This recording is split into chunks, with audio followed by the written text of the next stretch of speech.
We have introduced a new feature, Resource Browser, to quickly view information about any resource. Click on the Resource Browser on the top tab. You'll be seeing a list of all your AWS accounts. Click on any one of them. Now you can see the resources being listed according to their VPC. The resources are grouped into few resource groups like Lambda, EC2 and RDS in this case. You can view the members of this group either as a list or as a grid. You can click on the grid button or the list button and the view will be shown accordingly. I have clicked on a EC2 instance and you can see the details of EC2 instance being shown here. This is the context bar which shows context specific information. You can either expand or collapse it.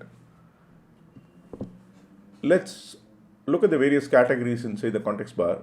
You have an action where you can go and see what actions are possible for the current state. Current state is started, so you can either stop it or reboot it.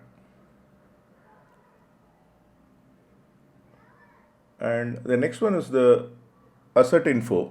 You can see information about who are the owners of this particular EC2 instance, dev team owner ID and DevOps team owner, etc. You can click on the edit button and assign owners to this particular EC2 instance.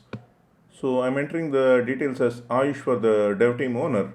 For the FinOps owner, I'll enter some name like maybe Rahul or Rahul Singh. Let's save it. I'll click on another instance now and the details of that instance will be shown now. There is not much information about this particular asset of this instance.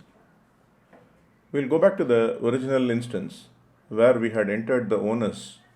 Now it's very easy to see who are the owners of this particular EC2 instance. Now I'm clicking on the view graph functionality, which is going to show us what is the CPU usage of this particular EC2 instance. You can see for the last few days what is the max CPU, then average CPU and minimum CPU usage that has occurred. This graph clearly shows what is the CPU usage pattern. It's very handy to have all this information put together, and having the ability to switch between various resources is quite helpful. I've clicked on the RDS database now. You will see a similar set of information. The possible actions are stop temporarily and reboot. We can also see the asset information of this particular RDS instance. You can go ahead and assign a owner for this. In this case, I am saying the DevOps owner is Josh and I've saved it. Also, the CPU usage of this particular RDS instance is shown immediately once you click on the view graph. You can see in this particular case, the average usage is like very less. You can expand or collapse that context bar again.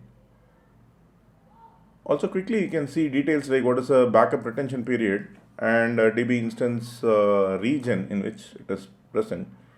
Then VPC, all these things should be like immediately visible. We have planned for few other resources to be included in the resource manager, and this will really help you to get to the information quickly and in a very neat and organized manner. Thank you.